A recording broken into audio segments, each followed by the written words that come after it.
सुरा से वितपाद पंकजा करे विराजत कमनीय पुस्तका विदेश पत्नी कमलासन प्रिया सरस्वती नृत्य तुवाची में सुधा वसुदेव सुतं देवम कंस चाणुरमर्दनम देवकी परमानंदम कृष्णम वंदे जगद्गुरुम मुकम करोति वाचालम पंगुल्लंघयते गिरिम यत्कृपातमहं वंदे परमानंदमाधव। રામ અને શ્યામ આપણી સંસ્કૃતિ જોડે એકદમ ઓતપ્રોત થઈ ગયા છે. શ્વાસોશ્વાસની જેમ આપણા જીવનમાં વણાઈ ગયેલા બંને પાત્રો છે. ગાંધીજી એ પણ અંતિમ સમયે હે રામ આવા પવિત્ર શબ્દો ઉચ્ચારેલા ને જીવન છોડતી વખતે એને જ રામ યાદ આવે કે જેના આખા જીવનમાં રામ હોય. રામ વગરના માણસને રામ યાદ આવતા નથી. રામ કેવળ દશરથનો દીકરો નથી. રામ એટલે જીવન, રામ એટલે ચેતના, રામ એટલે નિષ્ઠા, રામ એટલે ચારિત્ર્ય, રામ એટલે જીવન મૂલ્યો. એ ખોવાઈ જતો, રામ ખોવાઈ ગયો. માણસમાં જ્યાં સુધી રામ છે ત્યાં સુધી એ શિવ છે. રામ ગયો કે શવ થઈ જાય. રામ આપણામાં હોય ત્યાં સુધી આપણે ચાલતા હોઈએ અને શોભાયાત્રા કહેવાય. અને રામ નીકળી ગયો તો પછી સ્મશાન યાત્રા. અને રામ જો જીવતા જ નીકળી જાય તો પછી લાખો માણસો ફરતા હોય તો એની સ્મશાન યાત્રા કહેવાય. મરદાઓની શોભાયાત્રા હોતી નથી. તેથી જીવનમાં રામ જોઈએ. માણસમાં રામ જોઈએ, માણસના કામમાં રામ જોઈએ, માણસના ઘરમાં રામ જોઈએ, માણસની સંસ્થામાં રામ જોઈએ, સમાજમાં રામ જોઈએ ને રાષ્ટ્રમાં રામ જોઈએ. રામ વગરનો માણસ એટલે જીવતી લાશ. રામ વગરનું ઘર એટલે કેવળ મકાન. રામ વગરનો સમાજ એટલે ખાલી ટોળું. અને રામ વગરનું રાષ્ટ્ર એટલે પપ્પાબાઈનું રાજ. બધું અસ્તવ્યસ્ત થઈ ગયા. રામ જો એકવાર ખોવાઈ ગયો તો પછી કંઈ રહ્યું જ નથી. તમે રામનું મંદિર બાંધો કે નહીં, ઠીક છે, બાંધો, કશો વાંધો નથી, પણ રામ તમારા જીવનમાં ક્ષણે ક્ષણે હોવો જોઈએ. પછી આ જ મંદિર છે. દેહ પંડરી આત્મા વિઠ્ઠલ, દેહ દીધો પ્રભુએ આ તુજને તુચ્છ ને એને ગણતો જા, દેહ તણા દેવળમાં નિસ્દિન પ્રભુ દર્શન તું કરતો જા. ઘણી વાર આપણે કહીએ ને આ માણસમાં રામ નથી, એના કામમાં રામ નથી, એટલે કામમાં ભલીવાર નથી. તેથી રામ એ ચેતનાનું પ્રતીક છે. અને એટલું બધું આપણા જીવનમાં વણાઈ ગયું છે. ગામડામાં બે માણસો એકબીજાને મળે એટલે હાથ જોડીને રામ રામ એમ જ કે પહેલું. મળવું હોય તો પણ રામ રામ, અને છૂટા પડે ત્યારે પણ રામ રામ. બ્રાહ્મણો જમવા આવે તો કેટલા રામ પધારવાના છે એમ કે 5 રામ, 7 રામ, 8 રામ. પ્રત્યેક માણસને રામ તરીકે જોવાની જે વાત છે આખી. તુલસીદાસજી તો કહે છે સિયા રામમય સબ જગ જાની, કરો પ્રણામ જોરી જુગ પાની. સ્ત્રી માત્રમાં સીતાને જુઓ અને પુરુષ માત્રમાં રામને જુઓ. બધે જ સીતારામ દેખ્યા પછી અગવડ છે જ ક્યાં. પછી કોઈના માટે હલકો વિચાર આવે જ નહીં, હલકી ભાવના આવે જ નહીં. કોઈનું બગાડવાનું મન પણ થાય નહીં, કોઈને મેણા મારવાનું મન પણ થાય નહીં, કશું જ થાય નહીં. આખી જીવનની ધારા જ બદલાઈ જાય. સિયા રામમય સબ જગ જાની, કરહું પ્રણામ જોરી જુગ પાની. એટલા બધા રામ આપણી જોડે વળાઈ ગયા છે. કંઈક અસ્તવ્યસ્ત થયું કે આપણે તરત કહીએ ન જાણ્યું જાનકી નાથે સવારે શું થવાનું છે, કોને ખબર. રામ બેસે ગાદી પર, આખી અયોધ્યા એ ચહે, પણ ભાવીમાં વનવાસ કહો ઊંડાણ એના કોકડે. આગળ દિવસે રાજાભિષેકની વાત થાય છે, બીજા દિવસે વનમાં જવાનું નક્કી થાય છે. એટલે આપણા જીવનના બધા જ પ્રસંગો જોડે રામ એવા વણાઈ ગયા છે. કોઈ મસ્ત માણસો આપણે કહેતો રમતા રામ છે. કોઈ ભગવાનના વિશ્વાસથી જીવતો હોય તો આ રામ ભરોસે જીવે છે એમ કહીએ છીએ. સમાધાની જીવન જીવવું હોય તો મીરાબાઈને યાદ કરીએ છીએ, રામ રાખે તેમ રહીએ ઉદ્ધવજી, રામ રાખે તેમ રહીએ. ભગવાન જેમ રાખે તેમ રહેવાનું. ઠેવેલે અનંતે તૈસે ચરાવે, જીત્યા શોધ્યાવે સમાધાન. ઈશ્વરની જે રક્ષણ શક્તિ છે તેના ઉપર એટલો બધો વિશ્વાસ છે કે રામ રાખે તેને કોણ ચાખે. जितने तारे गगन में उतने शत्रु होए, कृपा होए श्री राम की तो बाल न बांको होए। बहती है गंगा लगा लो रे गोता, राम जी जो चाहे तो क्या नहीं होता। राम शू न કરી શકે, પણ રામ તમારા માટે કંઈક સારું ચાહે એવું જીવન તો હોવું જોઈએ। આપણા જીવનમાં રામને ઇન્ટરેસ્ટ પડે। આપણે કંઈક ઈચ્છતા હોઈએ એ ભગવાનને ગમે અને ભગવાન પણ જ્યારે એ ચાહવા લાગે ત્યારે પછી કોઈ કામ અશક્ય નથી। તેથી રામજી જો ચાહે તો ક્યાં નહીં હોતા। રામની સાથે બધી જ વાતો વણાઈને આપણે ત્યાં ઊભી છે। રામના સરવાળા ખોટા હોય ના, એના ધોયેલા ધોવણમાં ધાબા હોય ના, એ રામની ન્યાયનિષ્ઠા દેખાડે છે। રામનો ન્યાય એટલો અદ્ભુત છે કે તલ માત્રનો ફરક પડતો નથી। યસ્માચ યેન ચ યથા ચ યદા ચ યચ્ચ યાવચ્ચ યત્ર ચ શુભાશુભમાત્મ કર્મ તસ્માચ તેન ચ તદા ચ તથા ચ તચ્ચ તાવચ્ચ તત્ર ચ વિધાતૃ સાધુપૈતિ। તમે જ્યાં જેટલું જેની સાથે જે પ્રમાણમાં જે રીતે જે કર્યું હશે તે પ્રમાણમાં તેટલું તેની સાથે તે ઠેકાણે ત્યાં બધું જ મળશે। એટલું બધું પરફેક્ટ નેટવર્ક છે। અને આટલું જ નહીં, જગને ઝરૂખે બેઠો રામ રખવાડો। જગના ઝરૂખામાં બેસીને આખા દુનિયાને જુએ છે એટલે એનાથી કંઈ છુપું રહેશે એવી ભ્રાંતિમાં રોજ નહીં। 24 કલાક રામનો કેમેરો આપણા ઉપર છે એ ધ્યાનમાં રાખીને જીવે તે આડું અવડું વર્તી જ શકે નહીં। તમે સારું કામ કરતા હશો, તમારી કદર ન પણ થાય, ચિંતા નહીં કરો, રામનો કેમેરો છે ત્યાં બધું નોંધાઈ ગયું। ખરાબ કામ કરતા હશો, કોઈનું ધ્યાન નહીં પડે પણ ધ્યાન રાખો રામનો કેમેરો છે, એનાથી છાનું રહેશે નહીં। તેથી સારું કામ કરશો તો રામનું ધ્યાન છે એટલે પાછા પડશો નહીં, અને ખરાબ કામ કરશો તો રામનું ધ્યાન છે એટલે પાછા વળવાનું મન થશે કે રામથી છુપું કંઈ રહેતું નથી। તેથી કોઈ પણ સંદર્ભની અંદર રામ અતિશય સંકળાઈ ગયો છે। અજગર કરે ના ચાકરી, પંછી કરે ના કામ, દાસ મલુ કા યુ કહે સબકા દાતા રામ। આ આળસને પોષવાની વાત નથી, શ્રદ્ધા અને વિશ્વાસની વાત છે। તમે તમારું કામ કરો, કામથી ભાગવાનું કોઈ દિવસ રામ કહેતા જ નથી। રામ કે શ્યામ કોઈ કામથી ભાગવાની વાત કરે જ નહીં, જીવનભર એમણે કામ કર્યું છે। સ્વકર્મણા તમ અભ્યર્ચ્ય સિદ્ધિ મિંદતિ માનવ।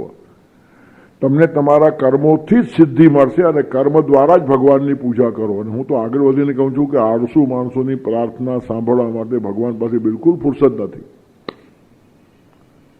નવરાઓની પ્રાર્થના સાંભળવા ભગવાન બેઠો જ નથી। અને તમે કામ કરતા હશો ને તો ન કરેલી પ્રાર્થના ભગવાન સાંભળશે।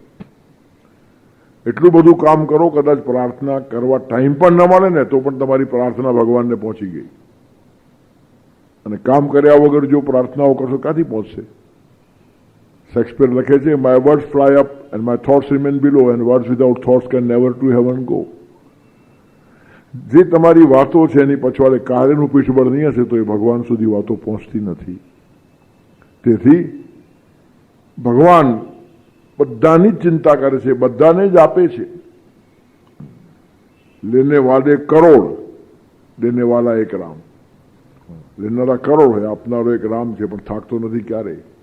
તેથી જ્યાં જ્યાં જુઓ તમે, હિન્દી સાહિત્યમાં જાઓ, ઇંગ્લિશમાં જાઓ, ગુજરાતીમાં જાઓ, મરાઠીમાં જાઓ, બધે રામનો મહિમા છે અને જીવનના સંદર્ભમાં એ ગોઠવાઈ ગયો છે।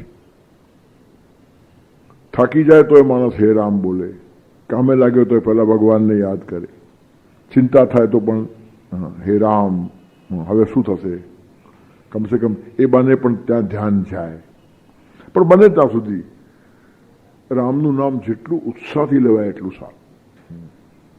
મને એક ભાઈ ખબર છે, રામનું નામ બોલે, હે રામ જાણે હેરાન હેરાન બોલતા હોય ને એવું લાગે। મેં કીધું ભાઈ શાંતિથી બોલ, પણ હે રામ સરખી રીતે બોલ, વ્યવસ્થિત। રામ કંટાળવાનો વિષય નથી, રામ થાકવાનો વિષય નથી, રામ આનંદ આપનારા છે, થાક દૂર કરનાર છે। રામરક્ષામાં વિશ્વામિત્ર કહે છે કે આરામ કલ્પવૃક્ષાણામ વિરામ સકલાપદામ અભિરામ ત્રિલોકા નામ રામ શ્રીમાન સન પ્રભુ. અમારા પ્રભુ રામ છે કેવા છે?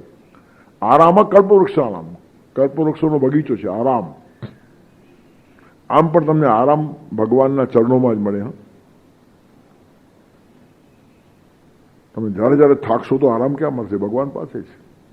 દુનિયા થકાવનારી છે, ભગવાન આરામ આપનારા છે, સ્ફૂર્તિ આપનારા છે.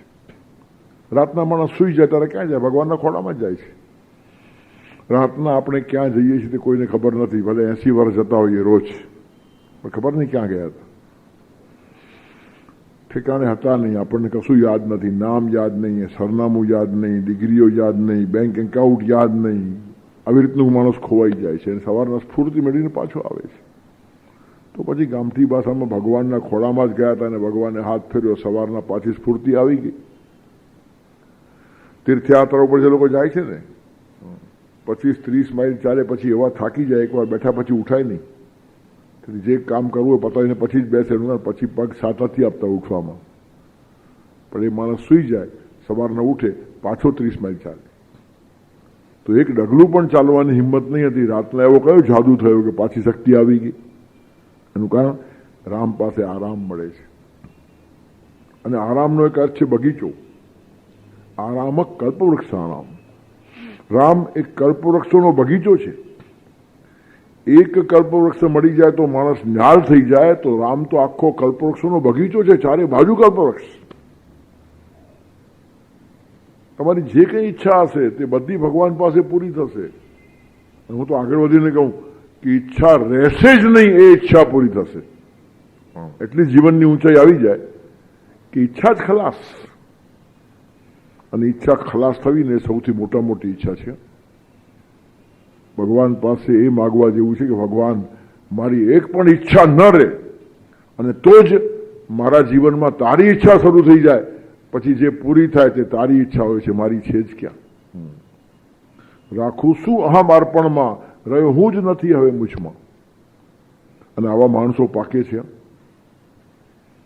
કાળિદાસે રઘુવંશમાં મરીચી ઋષિનું વર્ણન કર્યું છે.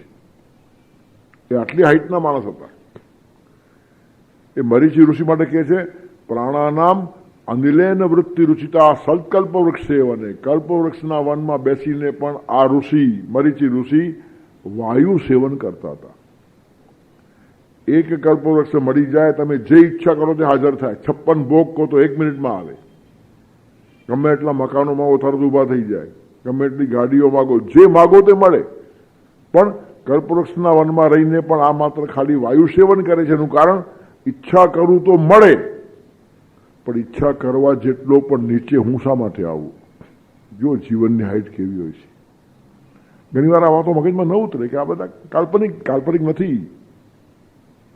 તમારા જીવનમાં વિકાસ કરતા કરતા કરતા કરતા તમારી એક એવી હાઈટ આવે કે તમારી પાસે આજુબાજુ લખપતિઓ, કરોડપતિઓ, અબજપતિઓ ફરવા લાગે. તમારા માટે એટલો બધો પૂજ્ય ભાવ હોય કે તમારો પડેલો બોલ ઝીલી લે.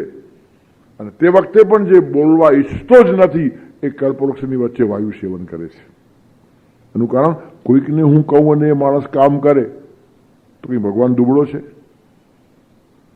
ડાયરેક્ટ ભગવાન જેના કામ કરે, આવી ધારણા જેના જીવનમાં આવીને, એ કોઈ કરોડપતિ, અબજપતિથી ક્યારે અંજાઈ જતો નથી. અને અંજાઈ જાય તે રામનું કામ કરી શકતો નથી. તેથી મરીચી ઋષિનું જે વર્ણન છે, કલ્પવૃક્ષની વચ્ચે વાયુ સેવન કરે છે. શક્ય છે. તમે સારા કામમાં જાઓ, ભગવાનનું કામ કરો, ધર્મનું કામ કરો, સમાજનું કામ કરો, તમારો મહિમા વધતો જાય. લોકો તમારા ચરણે લાખો રૂપિયા ધરી દે. તે વખતે અલિપ્ત રહેવાની જે કલા, અનિરીચ્છ રહેવાની કલા, કઈ જરૂર નથી. અને બીજા કોણ આપનારા હતા આપણને? અમે કાંઈ કોના છે ખાતો, શ્રી રામ અમારા દેતો. આવી એક તેજસ્વી ધારા ને આવી જો મસ્તી હોય ને, તો એ માણસો બહુ સહજતાથી સમાજ પરિવર્તન કરી શકે. આ જ લોકો દિગ્દર્શન કરે, બાકીના લોકો મિસગાઈડ કરી શકે, ગાઈડ નહીં કરી શકે. એનું કારણ અંદર લાલસા છે, મને કંઈક જોઈએ છે, જેને કાંઈ જોઈતું નથી. ચાહ ગઈ ચિંતા મિટી મનવા બેપરવા, जिसको કછું ન ચાહીએ वो સાહબ કો સાહ. રામ પાસે ગયા પછી રામ સિવાય બીજું કંઈક જોઈતું હોય તો કેટલી કાચી ભક્તિ છે આપણી. અને એટલે તુલસીદાસ કહે છે, નાન્યા સ્પૃહા રઘુપતે હૃદયે સ્મદીએ. હે રઘુપતિ, મારા હૃદયમાં બીજી સ્પૃહા જ નથી, ઈચ્છા જ નથી. નાન્યા સ્પૃહા રઘુપતે હૃદયે સ્મદીએ અને સત્યમ વદામિ ચ ભવાન અખિલ અંતરાત્મા. અને મને કોઈ ઈચ્છા નથી એવું સાચું કહું છું. એનું કારણ, તારી પાસે ખોટું બોલી શકાતું જ નથી. તું અહીંયા બેઠો છે અંદર. મારા સાતમા પડદે બીજી ઈચ્છા નથી. એ દુનિયાને ખબર પડે કે ના પડે, તને તો ખબર છે ને. આમ જે માણસ રામને કહી શકે ને કેટલી એની હાઈટ હશે. નાન્યાસ પ્રહાર રઘુપતે હૃદય સ્મદીએ. અને પાછું કહે છે સત્યમ વદામી, હું જે બોલું છું ખોટું નથી. એનું કારણ, ભગવાન અખિલાંતરાત્મા, તું અંદર બેસીને બધું જુએ છે અને જાણે છે કે દુનિયામાં કોઈ માણસ પાસે કોઈ દિવસ કોઈ ઈચ્છા મેં કરી નથી. એનું કારણ, તું મળ્યા પછી મેં મેળવવાનું બાકી શું છે?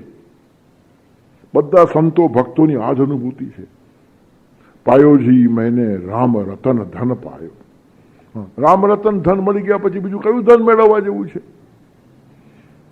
સીતા માતાએ બહુ ખુશ થઈને મોતીની માળા હનુમાનને આપી. કરડી કરીને મોતી ફેંક્યા, તોડી નાખ્યા. મોતી કરડી, માળા તોડી, ત્રાગડા તોડી નાખ્યા. શું પડી છે એને રામની અવેજીમાં કંઈ જોઈતું નથી. તને મોતીઓની માળા આપીએ, રામને ભૂલી જા. તો મોતીની માળાને ભૂલી જઈશ, રામને નહીં ભૂલું. રામની બદલીમાં સબસ્ટિટ્યુટ તરીકે કંઈ ચાલતું નથી એવી જીવનની ધારણા આવે ને ત્યારે હનુમાન નિષ્ઠા નિર્માણ થાય છે. તેથી કોઈ બદલો માગવાની વાત જ નહીં. અને કવિ કહે છે, બદલો જેને માગી લીધો એના મોઢા પડી ગયા ઝાંખા. કામ કર્યા પછી જે વળતર માગી લે છે, બદલો માગી લે છે ને, એના મોઢા ઉપર તેજ અને નૂર રહેતું નથી. રામ તેના ચહેરા ઉપર પ્રગટે છે જે સંપૂર્ણપણે રામનો થઈ ગયો છે. રામ સિવાય કંઈ જોતું નથી ને રામ સિવાયનો માણસ આપતો હતો તો પણ જોઈતું નથી. રામ તારે આપવું હોય તો આપ. આ બહુ મોટી નિષ્ઠા છે, પાતિવ્રત નિષ્ઠા છે. તેથી નાન્યા સ્પૃહા રઘુપતે હૃદયે સ્મદીએ સત્યમ વદામિ ચ ભવાન અખિલ અંતરાત્મા ભક્તિ પ્રયચ્છ રઘુપુંગવ નિર્ભરામ. તારે આપવું હોય ને તો નિર્ભરા ભક્તિ આપ, ખલાસ. ચિરંતન ભક્તિ, અવિચલ ભક્તિ. કોઈ પણ કાર્ય મારી ભક્તિ ડગે નહીં. ભગવાન તું પ્રસાદ આપશે તો કરોડ રૂપિયા મારી પાસે આવશે, પણ ભક્તિ તૂટે તો આ શું કામનું છે બધું? ભક્તિ ખલાસ તો સંપત્તિ નકામી. ભક્તિ વગરની કાં તો સન્મતિ વગરની સંપત્તિ વિનાશ સિવાય કશું જ કરતી નથી. અને એટલે જ સબકો સન્મતિ દે ભગવાન. સન્મતિ પહેલા જોઈએ પછી સંપત્તિ શોભે. સંપત્તિમાંથી જો સન્મતિ ચાલી જાય, રામ ચાલ્યો જાય તો એમાંથી શૈતાનિયત નિર્માણ થાય. રામ વગરની સત્તા એ જુલમ કરવા માટે નિર્માણ થઈ જાય. રામ વગરની વિદ્યા એ પાંડિત્ય પ્રદર્શન કરવામાંથી ઊંચી જ નહીં આવે. તેથી વિદ્યામાં રામ ન હશે તે વિદ્યા મને જોઈતી નથી. જે પૈસામાં રામ ન હશે તે પૈસો મને જોઈતો નથી. જે સત્તામાં રામ ન હશે એ સત્તા તરફ જોવાની પણ મને ઈચ્છા નથી.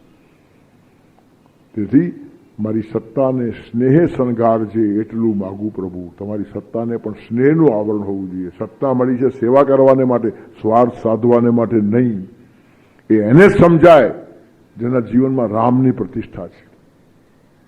તેથી બહુ સરસ પ્રાર્થના તુલસીદાસજીએ કરી છે. નાન્યા સ્પૃહા રઘુપતે હૃદય સ્મદીએ સત્યમ વદામિ ચ ભવાન અખિલાંતરાત્મા ભક્તિમ પ્રયચ્છ રઘુપુંગવ નિર્ભરામ મે અને કામાદિ દોષ રહિતમ કુરુ માનસંચ. કામ, ક્રોધ, લોભ, મોહ ઇત્યાદિ દોષો છે ને એનાથી મારું મન મુક્ત થઈ જાય એ જ માગવા જેવું છે. અને તુલસીદાસ પોતે મુક્ત થયા છે.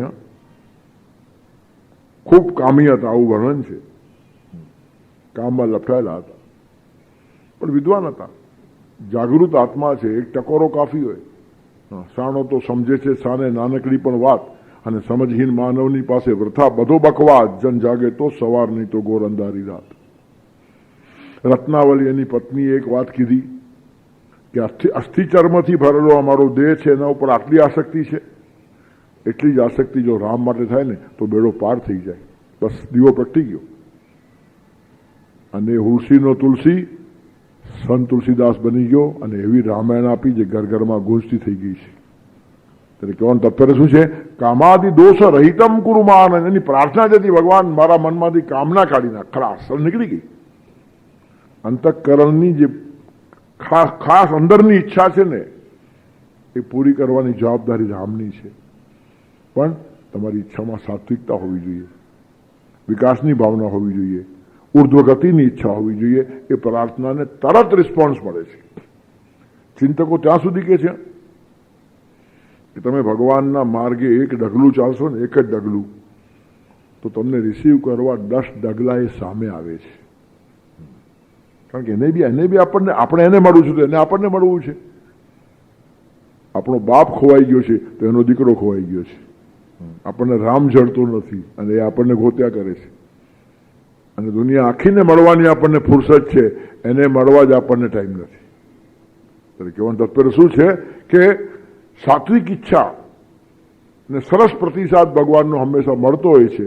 તેથી જેટલો માણસ રામની પાસે પાસે જાય ને એટલો એ રામમય થઈ જાય. રામચરિત.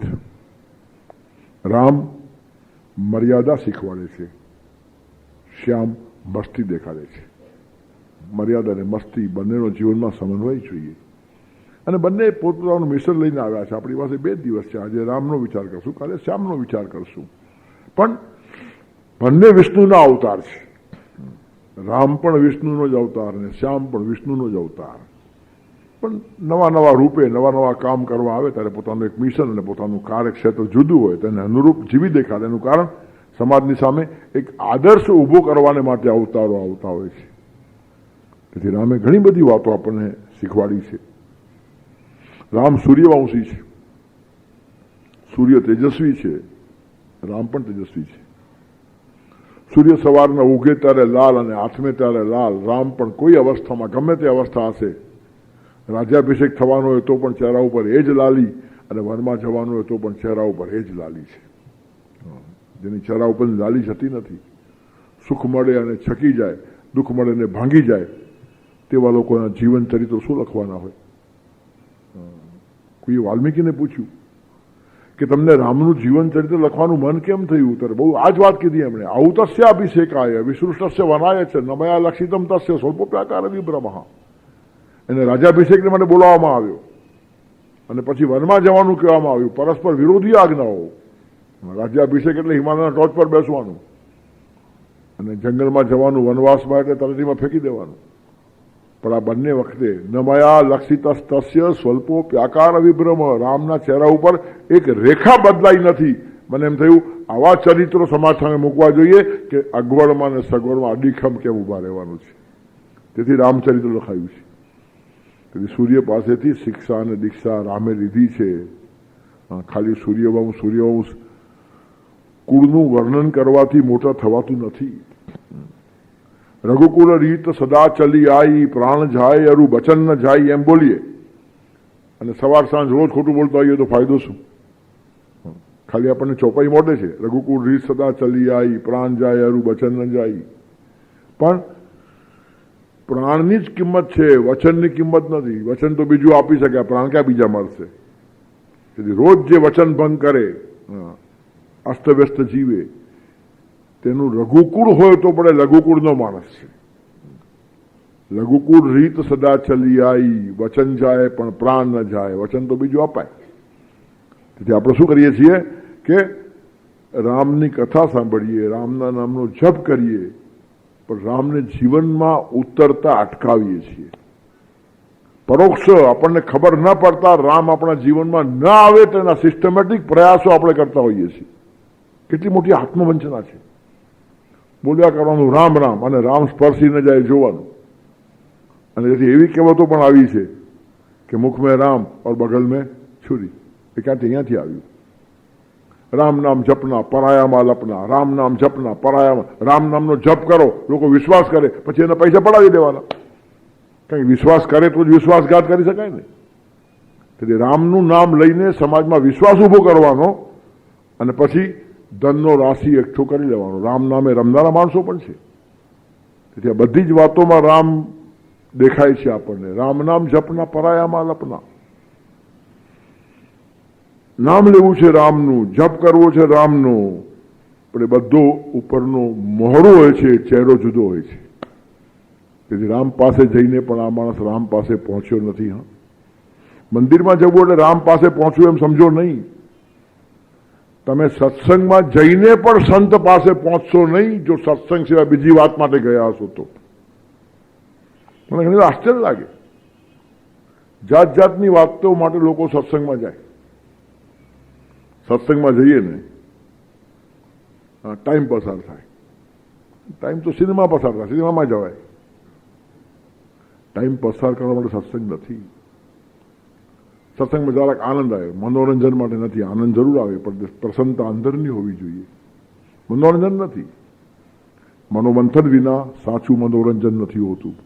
હા, જ્ઞાન સાથે ગમત થાય પણ જ્ઞાનનું મહત્વ છે. મનોરંજન હળવું કરવા માટે છે, પાછળ મનોમંથન છે. તેથી મનોમંથન માટે જતો હશે તે જ સત્સંગમાં જાય છે, મનોરંજન માટે જાય છે તે ખાલી આટા મારવા જાય છે. તો તમારું જવાનું પ્રયોજન શું? કેટલાક માણસો કે સત્સંગમાં ફલાણા શેઠ આવે છે, આપણી ઓળખાણ થાય, ધંધો સારો ચાલે. કેટલાક કહે છે છોકરી મોટી થઈ છે, મૂર્તિઓ ત્યાં સત્સંગમાં ઘણા જુવાનીઓ આવે છે, ક્યાંક એકાદો હાથ લાગી જાય. એનો અર્થ આપણે સંત પાસે ગયા નથી. સત્સંગમાં જવું એટલે સત્સંગમાં જવું, રામ પાસે જવું, રામ પાસે જ જવું.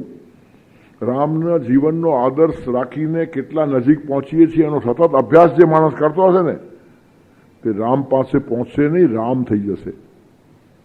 રામો ભૂતવા રામમ યજેત. પણ આપણા હેતુઓ જ જુદા હોય છે. નાની વાતો માટે આપણે ભગવાનને વાપરી ખાઈએ છીએ. ભગવાનને વાપરવાના નથી, ભગવાન માટે વપરાઈ જવાનું છે.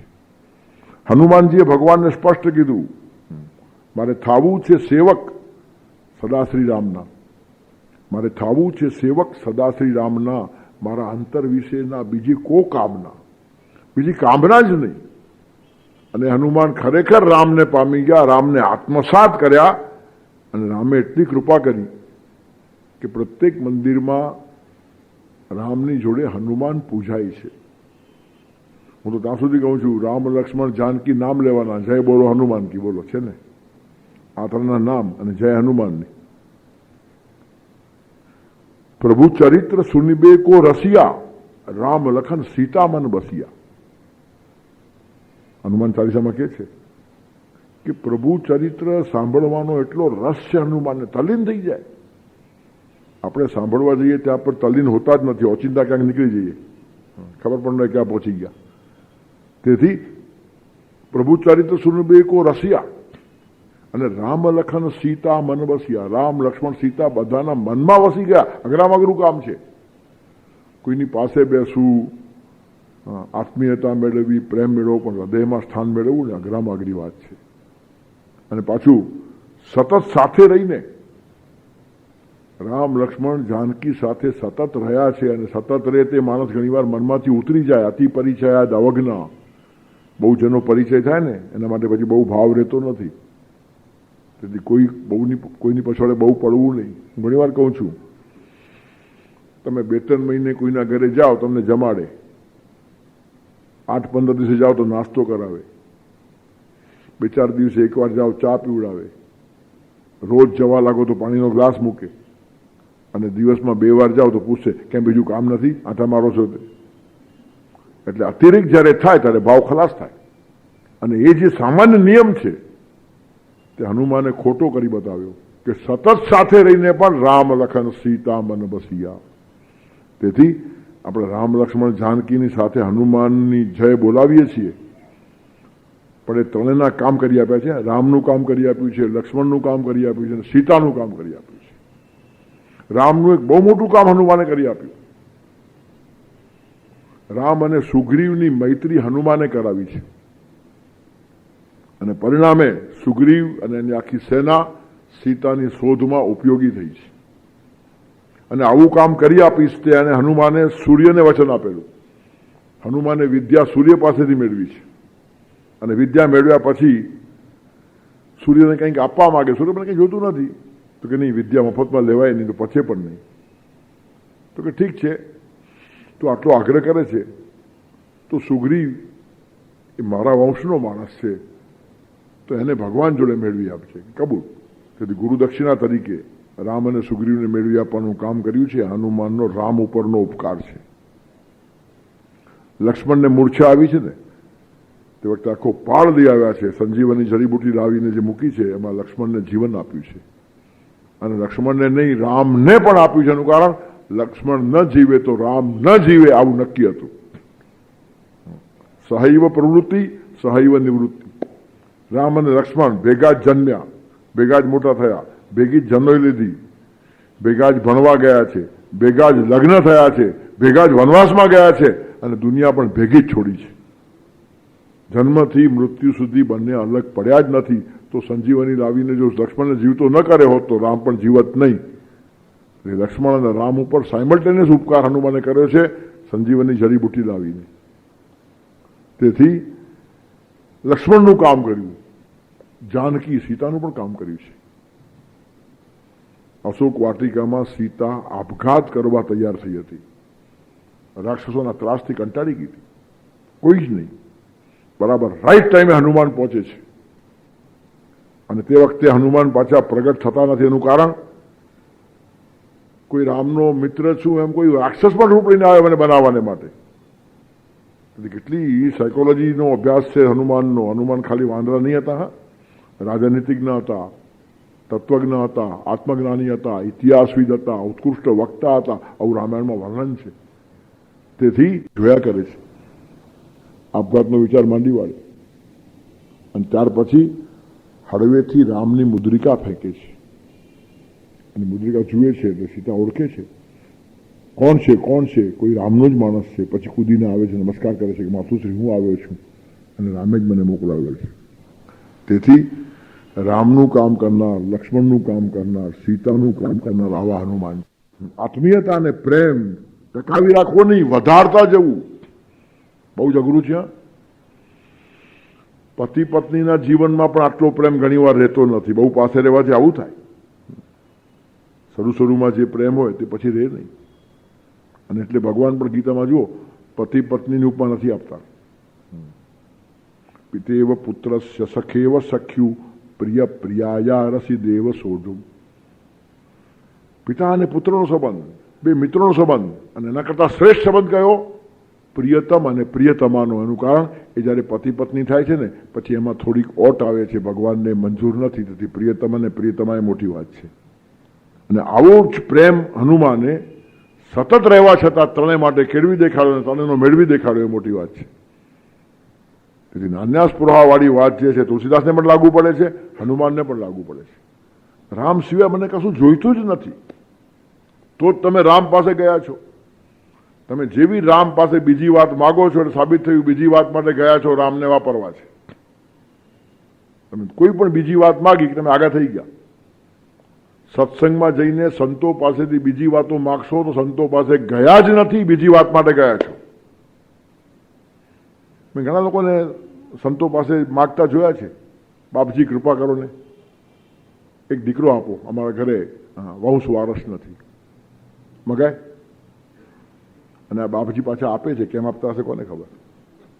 આશ્ચર્યની પરાકાષ્ઠા છે. એનું કારણ એ સંત પાસે ગયો જ નથી, એ દીકરો માગવા ગયો છે. સંત તો સાઈડમાં છે, બાય ધ વે એના પાસે મળતું હતું તો બીજું અજમાવશું. તેથી ભગવાન પાસે પણ બીજી વાત માગો જ નહીં. તમને શું જોઈએ છે અને શું તેમાં તમારું હિત છે ભગવાનને ખબર છે. અરે ઘણીવાર આપણે માગતા હોઈએ છીએ તેમાં આપણું અહિત હોય છે તે પણ આપણને ખબર હોતી નથી. તેથી કેટલાક માણસો સંપત્તિ માટે સંતો પાસે જાય, સંતતિ માટે સંતો પાસે જાય, કેટલાક કામ કઢાવવા જાય. તમને બધા મિનિસ્ટરો માને છે કે ફોન ફેરવો ને મારું કામ થઈ જાય. સંતોને આવો વાપરવાના અને પાછા સંતો વપરાય છે. આ બધી આવી કંઈક જોડીઓ આડી અવડી ભેગી થઈ ગઈ છે કે ધર્મક્ષેત્રનો સત્યાનાશ થઈ જાય. ભક્તિનો મિસયુઝ ન થાય. અર્જુને કીધું નહીં કે ભગવાન મારું કામ કરી આપો, હું તમારું કામ કરીશ એ વચન અંતવ. આ ભક્તિ છે, આ સમર્પણ છે. હું તમારું કામ કરીશ. અને આપણે બધા જ મંદિરમાં જઈને ભગવાનને મારું કામ કરી આપે એમ કહીએ છીએ કે નહીં? કેટલા માણસો મંદિરમાં કહેતા હશે કે ભગવાન હું તારું કામ કરીશ, મારી પાસે કામ કરાવી લે. આ ખરી ભક્તિ છે. તો રામ તમારા જીવનમાં પ્રગટે. સર્વેત્ર સુખિનઃ સંતુ સર્વે સંતુ નિરામયા સર્વે ભદ્રાણિ પશ્યંતુ મા કશ્ચિત દુઃખમ.